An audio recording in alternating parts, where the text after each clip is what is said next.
seleksi nasional masuk perguruan tinggi yang diperuntukkan untuk siswa eligible atau siswa yang dinyatakan ranking. Adapun cara untuk melihat kuota sekolah masing sekolah, nah kita buka di laman LTMPT ini dan kita klik SNMPTN, kemudian kita klik kuota. Nah, maka akan muncul seperti ini,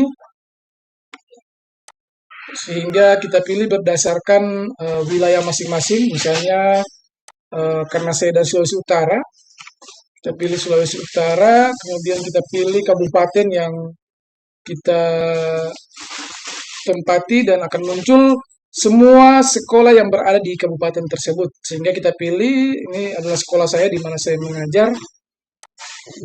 Nah, karena jumlah siswanya MIPA 60 dan IPS 57, kemudian akreditas sekolah kami B, maka kami mendapatkan kuota 25%, sehingga MIPA mendapat 15 dan ilmu pengetahuan sosial 15. Kenapa tidak ada bahasa? Karena kami tidak punya jurusan bahasa.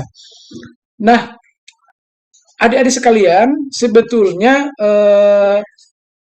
perankingan yang dilakukan oleh sekolah itu berdasarkan nilai raport semester 1 sampai dengan semester 5. Namun ada tips yang saya akan berikan ke adik-adik, sebab biasanya dari misalnya ini 15 orang, dari 15 orang ini biasanya tidak semua yang akan masuk di seleksi nasional masuk perguruan tinggi atau jalur SNMPTN. Ada yang memang tidak mau kuliah ataupun mau nganggur dulu atau kerja dulu, kemudian ada yang ikut kepolisian dan lain-lain. Sehingga menurut saya adik-adik silakan koordinasi dengan guru BK. Kalau di bagian Jawa atau di mana itu biasanya yang menangani itu guru BK. Kalau di sekolah saya itu saya sendiri yang menangani. Silakan menghubungi pihak sekolah koordinasi. Misalnya sudah keluar nama-nama yang ikut yang perankingan atau eligible. Kemudian koordinasi dari siswa yang keluar itu, misalnya di jurusan MIPA, siapa-siapa yang tidak akan ikut di jalur SNPTN, dan itu bisa digantikan oleh siswa lain. Sehingga tidak dirugikan kuota yang sudah diberikan oleh pihak LTMPT. Sebab selain SNMPTN itu, ada lagi jalur SPAN PTKIN untuk UIN, IAIN. Kemudian ada juga jalur seleksi bersama masuk Politeknik Negeri untuk Politeknik.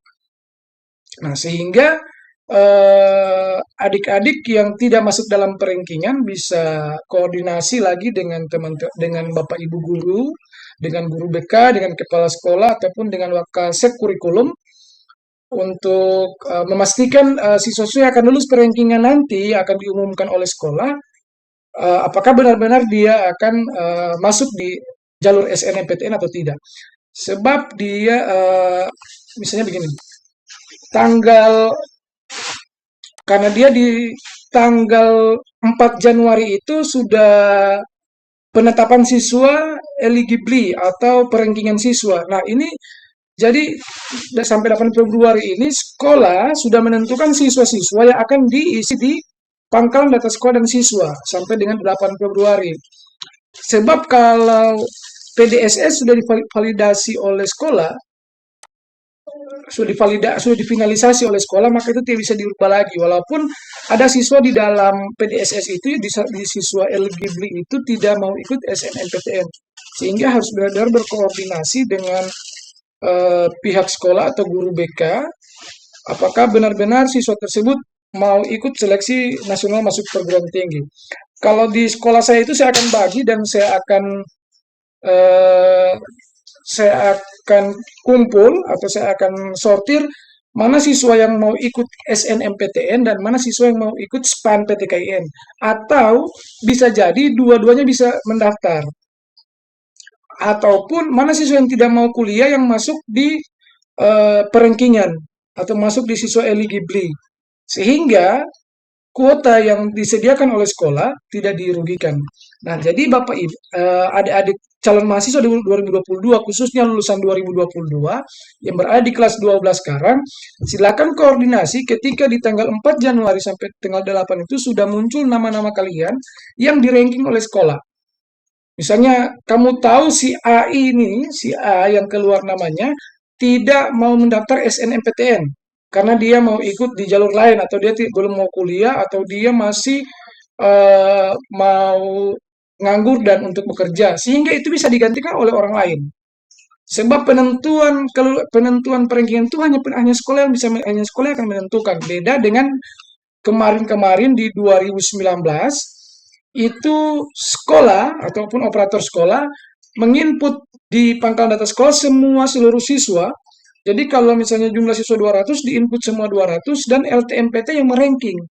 Tapi kalau untuk 2000 mulai dari 2020 sampai dengan 2021 kemarin itu sekolah yang meranking yang menentukan siswanya untuk masuk di siswa eligible atau masuk di perankingan dan bisa mendaftar di seleksi nasional masuk perguruan tinggi. Nah, agar ini tidak dirugikan kuotanya, maka adik-adik harus koordinasi dengan pihak sekolah atau guru BK atau operator sekolah atau kepala sekolah atau siapa yang ditugaskan oleh kepala sekolah untuk menangani itu. Nah, jadi sekian, nanti tunggu untuk video bagaimana operator sekolah mengisikan PDSS dan nilai siswa. Kemudian saya juga akan buatkan, saya berencana untuk melangsungkan siaran langsung dalam rangka pembuatan eh, akun LTMPT. Dan ingat untuk lulusan 2020, 2021 itu harus sudah membuat akun. Yang lulusan 2019-2020 yang sudah punya akun, yang sudah pernah mendaftar SBMPTN tetap membuat akun ulang. Oke, terima kasih. Salam sukses. Semoga lulus di perguruan tinggi yang sudah diidam-idamkan selama ini. Terima kasih. Assalamualaikum warahmatullahi wabarakatuh.